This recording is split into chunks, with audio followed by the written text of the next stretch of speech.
अस्सलाम वालेकुम नाजरीन, आज डायलॉग विद अजीमी में डिस्कस करेंगे कि वज़ीर-ए-आज़म पाकिस्तान इमरान खान ने आज़ाद कश्मीर के लिए पैकेजेस का ऐलान किया है।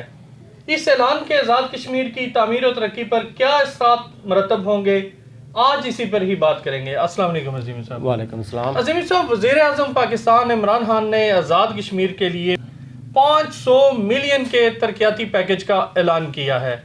इस तनाज़र में हुकूमत आज़ाद कश्मीर की तरजीहात क्या होनी चाहिए? बिस्मिल्लाहिर्रहमानिर्रहीम।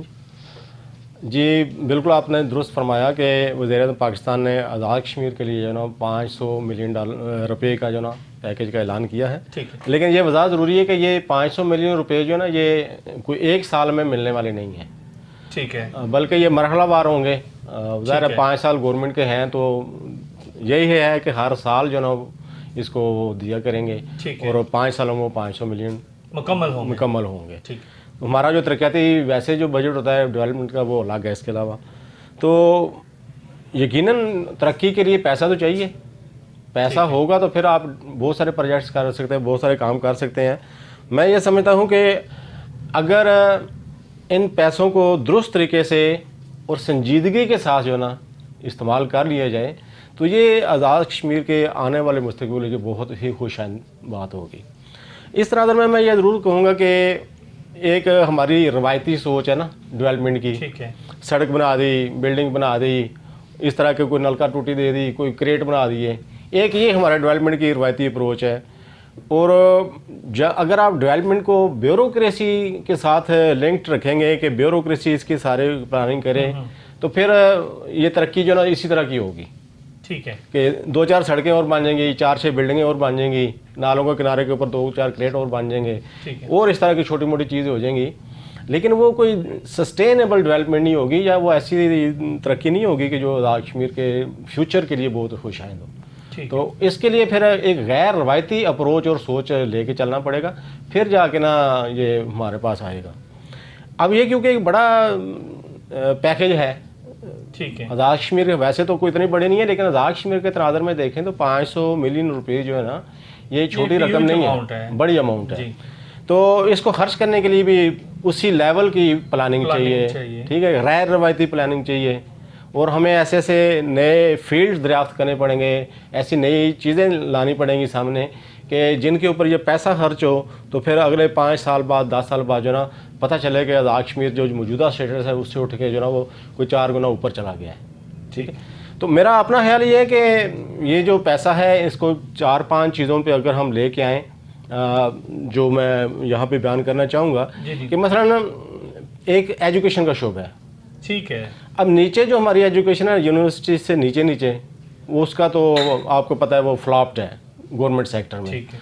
उसको उठाने के लिए एक लंबा प्रोसेस चाहिए। ठीक है। लेकिन मेरे ख्याल में हमारी जो यूनिवर्सिटीज़ है ना, ठीक है, ये जो पैकेज हमारे पास आया है इसको यूनिवर्सिटी के अंदर इस्तेमाल करना चाहिए, इसका एक हिस्सा, और रिसर्च बेस जो ना एजुकेशन होनी चाहिए। ठीक। ये जो रवायती हमारे डिग्रियों की तालीम है ना, अब इससे ऊपर उठ के जो ना रिसर्च बेस एजुकेशन होनी चाहिए और उसके लिए जब रिसर्च बेस आप लेबॉर्ट्रीज कायम करेंगे फिर उसमें पैसा लगता है। ठीक। लेकिन वो जो पैसा वो ज़ाया नहीं जाएगा, वो फ्यूचर में हमारे काम आएगा।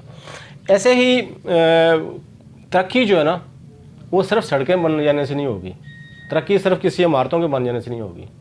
तरक्की के लिए ज़रूरी है कि नौजवानों को, आवाम को, लोगों को रोज़गार फ्राहम किया जाए।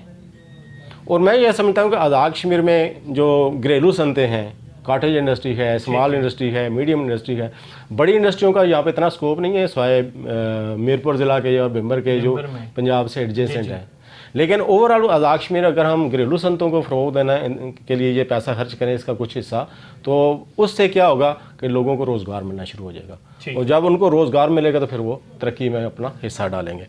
इसी तरह जो ना ये जो टूरिज़म का तो अरसा दराज से कहा जा रहा है ना, जी हमने पिछले प्रोग्राम में जिक्र किया, लेकिन अब ये बात तय हो जानी चाहिए कि एक तो यह है कि टूरिज़म सिर्फ मखसूस इलाकों के अंदर नहीं पूरे आज़ाद कश्मीर में होना, और उसके लिए भी अब वो स्पॉट्स जो ना हुकूमत को आइडेंटिफाई करके वहाँ पे जो भी डेवलपमेंट होती है टूरिज़म के हवाले से, हट्स बनाएं, पार्क्स बनाएं, वाटर पार्क्स हैं, वाटर स्पोर्ट्स हैं, जो जो चीज़ें जहाँ पे चाहिए ना लोगों के बैठने के लिए जगह, रहने के लिए जगह सियाहों के लिए, तो वो आइडेंटिफाई करके फिर वो सहूलतें उनको दें, फिर इसकी तरवीज करें प्रॉपर तरीके से टूरिज़्म की। तो इस पहलू पे भी एक हमारा खर्च होना चाहिए। ठीक है। अच्छा, इसमें जो ना एक और चीज़ है कि वो है कि हेल्थ के ऊपर खर्चा होना चाहिए। ठीक है। क्योंकि एक बीमार जिस्म जो है ना वो तो खुद ही अपना बोझ उठाने से कासर होता है। तो एक सेहतमंद जिस्म, एक सेहतमंद माशरे जो है ना वो अच्छे तरीके से तरक्की कर सकता है। तो इसलिए सेहत के ऊपर जो है ना एक प्रॉपर तरीके से इसके जो ना कुछ हिस्सा खर्च होना चाहिए। जी ठीक है। अज़ीम साहब, अभी आपने रिसर्च का जिक्र किया, तो रिसर्च बेस्ड एजुकेशन से क्या फ़ायदा होगा? जी, ये बड़ा अच्छा आपका सवाल है। देखें, दुनिया जहान में आप देख लें जितनी भी तरक्की हो रही है वो रिसर्च की वजह से होती है। जब तहकीक होगी, और मेरी रिसर्च से मुराद इस वक्त साइंस के पहलू से, टेक्नोलॉजी के पहलू से है। ठीक है। ठीक है। तो हमारी यूनिवर्सिटी में जो साइंस के रिलेटेड सब्जेक्ट्स हैं, टेक्नोलॉजी के रिलेटेड सब्जेक्ट्स हैं, और उस फैकल्टी के अंदर, उन फैकल्टीज़ के अंदर जो स्टूडेंट्स हैं या स्टाफ है या टीचर्स हैं ऊपर, तो वहाँ पे जो ना रिसर्च की बुनियाद पे ऊपर तालीम होनी चाहिए। ठीक है। बदकिस्मती से ये कहना पड़ता है कि अभी तक चाहे हमारे मास्टर्स डिग्री हो रही है, पीएचडी हो रही है, एमफिल हो रहे हैं, तो ये कॉपी पेस्ट हो रहा है। ठीक है। जो थीसिस दे दिया जाता है, जो उनको दिया जाता है, उसी की हद तक वो उसी की हद तक, और उसमें भी ये है कि आज खुद फील्ड में जाकर काम नहीं किया जाता। ठीक है। ठीक है ना। बल्कि क्या होता है, नेट से ऊपर से, किताबों के ऊपर से या सीनियर दूसरों की मदद से उन्हीं चीज़ों को कॉपी पेस्ट किया और लगाया और अपना थीसिस मुकम्मल किया, बाकी चीज़ मुकम्मल, पुरानी चीज़ों पे काम हो रहा है, नई जिद्दत नहीं आ रही। आज खुद कुछ नहीं किया जा जी। रहा। ठीक है। ठीक है। जो मार्केट में पहले से मौजूद है उन्हीं को।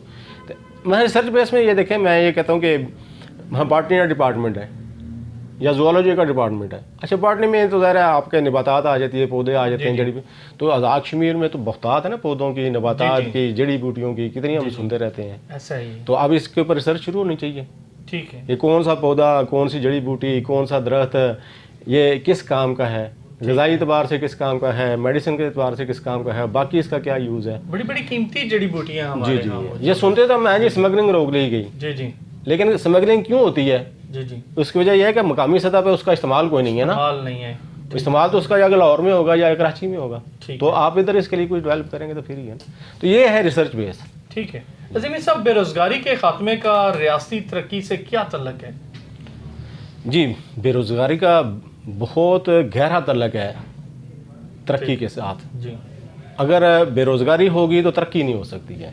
ठीक है। अगर आप डेवलपमेंट करना चाह रहे हैं तो फिर आपको बेरोजगारी को ख़त्म करना होगा या मिनिमम करना होगा। ठीक है। मैं ये कहूँगा कि आप इसमें ना, अगर चाइना का मॉडल हम ले लें, ठीक है, और इमरान खान साहब जी इसके ऊपर बहुत बात करते हैं, जी, तो ये हमारे लिए जो ना पिछले 30-40 सालों में जो इनकलाब आया चाइना के अंदर, उसके ऊपर हमें रिसर्च करनी चाहिए, उसके ऊपर हमें अपने मुतालियाती वहाँ पे जो ना, ठीक है, कि हम भी उसी पैटर्न पे चले। ठीक है। और उन्होंने किया क्या है, उनकी जो एग्रो बेस्ड लेबर थी, क्योंकि वो बहुत बड़ा मुल्क है, ज़राअत शराल ये वो, तो उन्होंने क्या किया कि उसका एक बड़ा हिस्सा जो है ना उसको इंडस्ट्री बेस्ड लेबर में तब्दील कर दिया। ठीक है। तो जब एग्रो बेस्ड लेबर थी, वहाँ पे तो आमदन लिमिटेड होती है, वो जब इंडस्ट्री बेस्ड लेबर बन गई ना, उनको स्किल प्रोवाइड की गई, उनको मौके दिए गए, तो फिर क्या हुआ कि उनकी जो इकोनॉमी एकदम बूस्ट की है। ये बुनियादी उसको में है। तो हमें चाइना के मॉडल को सामने रख के, जैसे इमरान खान भी कहते हैं, ये वैसे हमें काम करना चाहिए।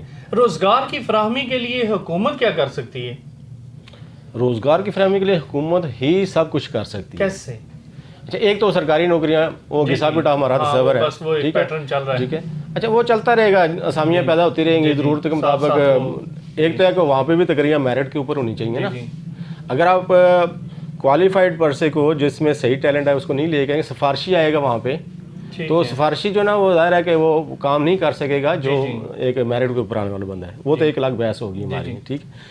लेकिन बेरोज़गारी के खात्मे के लिए हुकूमत को सबसे बड़ा जो काम करना है ना, और करना चाहिए, मेरी तजवीज़ भी होगी वज़ीर-ए-आज़म इमरान खान की जो पैकेज है, इस वजह से नियाज़ी साहब को ये मेरी रिक्वेस्ट भी होगी, तजवीज़ भी होगी, जो प्लानिंग डिपार्टमेंट है उनसे भी होगी, बाकी जो लोग कंसर्निंग है उनसे भी होगी, कि मैं तो कहूँगा कि ये जो 500 मिलियन रुपए है ना, इसमें से कम आप 100 मिलियन या इससे भी ज़्यादा रकम जो है ना आप अलग करें, बाकायदा इसको डिपार्टमेंट की शक्ल में दें, और नौजवानों को बिला सूद कर्जे दें। ठीक है। ये कम से कम 10 लाख 15 लाख या 25 लाख तक, इससे ऊपर नहीं जाना चाहिए। ठीक है, क्योंकि इससे ऊपर आप जाएंगे तो फिर वो कुछ और मसाइल पैदा हो जाते हैं। ठीक है, या ये कि बड़े फिगर शामिल हो जाएंगे ठीक है, वो हमारे फिर टारगेट्स और हो जाएंगे। ठीक है, तो ये 10 लाख से 25 लाख तक कोई एक दो नौजवान मिल के 5-7 नौजवान मिल के कोई भी छोटा सा पैकेज, आसान शराइत, आसान शराइत, तो मैं कहूँगा कि सूद होने नहीं चाहिए। जी जी, असल रकम ही वापस होनी चाहिए, सिवाय इसके कि जो टेन्योर गवर्नमेंट मुकर्रर करती है, ये ऑलरेडी एस्टेब्लिश चीज़ें हैं। जी जी जी, उससे आगे कोई जाता तो फिर उसको जुर्माना शर्माना होना चाहिए कि उसने रिकवरी नहीं दी। अज़मी साहब, मैंने एक एक्सपीरियंस लिया मार्केट में कि लोग ये शिकायत करते हैं कि जो कर्जे हम लेने जाते हैं उसके इवज जो है वो गवर्नमेंट ऐसे रूल्स बना देती है कि वो एक आम आदमी की पहुंच से फिर दूर रह जाते हैं। जी बिल्कुल ऐसे ही है। इमरान साहब जब आए तो उन्होंने बड़ा इसके ऊपर किया जी हम इसको आसान कर रहे हैं, ये कर रहे हैं, लेकिन नीचे एक जुमला डाल दिया, एक सेंटेंस डाल दिया कि बैंक्स जो है ना वो अपनी रिक्वायरमेंट पूरी करें। हाँ जी, तो बात वो कान तो फिर वहीं से पकड़ा गया। सही है, ठीक है, सही। अब बैंक का ये है कि बैंक तो उसको कर्जा देगा जिसके पास पहले पैसे मौजूद हैं। जी जी, ऐसे ही है, या उसके इवज कोई ऐसी गारंटी मांगेगा, अगर वो गारंटी के काबिल हो तो वो कर्जा ले क्यों। जी, उसमें मैं ये कहूँगा हमारे पास एक तजर्बा था कोऑपरेटिव बैंक वाला। जी जी, ठीक है। देहातों के अंदर सोसाइटियाँ बनती थी, कोऑपरेटिव सोसाइटियाँ बनती थी, मेंबर होते थे, फिर उनको कर्जा दिया जाता था, वो यूटिलाइज करते थे, वो सारा प्रोसेस एक मौजूद है। उसी को सामने रख के बांग्लादेश में एक तजर्बा हुआ ग्रामीण बैंक का, उसको सामने रख के तो आप कर्जे दें और उसमें ये ना कहें जी आप इतने एसेट्स हमें जमा कराएं या उनकी गारंटी दें या इतने लोगों को ये करें, नहीं करें, आप थोड़ा सा इत्माद करें। ठीक है, और ये दुनिया भर का तजर्बा है कि जो छोटा कर्जा है ना ये हड़प नहीं होता है, ये कोलैप्स नहीं होता। हाँ, ठीक है। कौन सा कर्जा हड़प होता है? जो करोड़ों में होता है, शुगर मिलों में जाता है या स्टील मिलों में जाता है, वो हड़प होता है। ये छोटा कर्जा मेरा और आपके पास की बात नहीं है कि हड़प कर जाए। ठीक है। अज़मी साहब, अभी आपने टूरिज्म की बात की, तो टूरिज्म रियासती खुशहाली में कैसे काम कर सकता है? अच्छा, ये बड़ा आसान जरिया है। ठीक है, इसमें हुकूमत का बहुत ज़्यादा खर्चा नहीं आता। ठीक है, ठीक है जी, क्योंकि आपने कुछ जो पहले भी हमने बात की, कुछ स्पॉट्स आपने जो निकालने हैं, ठीक है, इसको प्रॉपर एडवर्टाइज करना है, ठीक है, बाकी लोगों ने आना है और लोगों ने खर्च करना है। ठीक है, आपने जगह बनानी है, वो खर्च कहाँ पे करें। ठीक है, ठीक है, तो आपने तो सिर्फ वो जगह बनानी है जिधर आके वो खर्च कर सकें। ठीक है। टूरिज्म तो वैसे भी कुदरती एक चीज पे बेस कर रहा होता है। जी जी, नेचुरल ब्यूटी के ऊपर जा रहा नेचुरल ब्यूटी पे बेस कर रहा होता है। थोड़ा सा आपने ये करना है कि कहीं झूले लगा दिए, जी जी, कहीं पे और कोई कश्तियाँ पानी में डाल दी, कहीं कोई वाटर पार्क बना दिया, ये आप इंफ्रास्ट्रक्चर बना देना है, फिर सारी उम्र उसको जो नो पैसे आते रहेंगे। ऐसे ही है, ऐसे ही है। अज़मी साहब, आज़ाद कश्मीर में इंडस्ट्री के फ़रोग के लिए क्या इम्कानात हैं कि वो कैसे मतलब फ़रोग कर होगा या नहीं होगा, आपकी नज़र में क्या? अच्छा, इसमें दो चीज़ें हैं ना, एक है बड़े लेवल की इंडस्ट्री। ठीक है, ठीक है, जिसमें 200-400 बंदा काम करता है, 1000 बंदा काम करता है, बड़ी मिल्स हो गई, इसी तरह की फैक्ट्रियाँ हो गई, प्रोडक्शन यूनिट्स हो गए। ये तो मैंने पहले भी कहा ना कि ये मीरपुर और बिम्बर में तो मुमकिन है कि ये पंजाब से एडजेसेंट है, यहाँ पे अप्रोच, बाकी ज़िला में ये मुमकिन नहीं है। तो फिर इंडस्ट्री कैसे फ़रोग़ पाए? इंडस्ट्री पे फिर यही है कि घरेलू सनतें, होम इंडस्ट्री जो कॉटेज इंडस्ट्री कहते हैं, छोटी सनतें जिसमें 10, 20, 50 लोग काम करें। ठीक है जी, फिर रॉ मटेरियल आएगा जाएगा, ट्रांसपोर्टेशन होगी, खाने पीने के लिए लोगों को कुछ चीज़ें चाहिए होंगी, तो उनको रोज़गार मिलेगा। ठीक है, और उसमें मेरी तो ये तजवीज़ होगी कि आज़ाद कश्मीर के जोग्राफियाई हालात ऐसे हैं कि बिम्बर में सिस्टम कुछ और है, मीरपुर में कुछ हो रहा है, कोल्डी में हो रहा है, नीलम में बिल्कुल ही कुछ हो रहा है। ऐसे ही है, ऐसे ही है। और हर जगह के जो मकामी वसाइल अलग से हैं, कुदरती वसाइल जो, जी जी, तो बिलफर्ज ये हमारा नीलम की वैली है, वहाँ पे देखना है कि वहाँ पे जो जड़ी बूटियाँ रोज़ हम सुनते हैं, कीमती जड़ी बूटियाँ, जी जी, तो वहाँ पे कोई ऐसे यूनिट लग जाए ना कि वो जो कीमती जड़ी बूटियाँ वहीं पे रिफाइंड शक्ल में आ जाएँ। ठीक है, वहीं पे उनकी पैकिंग हो जाए, तो उनकी स्मगलिंग में रुक जाएगी और मकामी लोगों को रोज़गार लीगल हो जाएगा, लीगल हो जाएगा। ठीक है, तो हर ज़िले के अपने हालात हैं।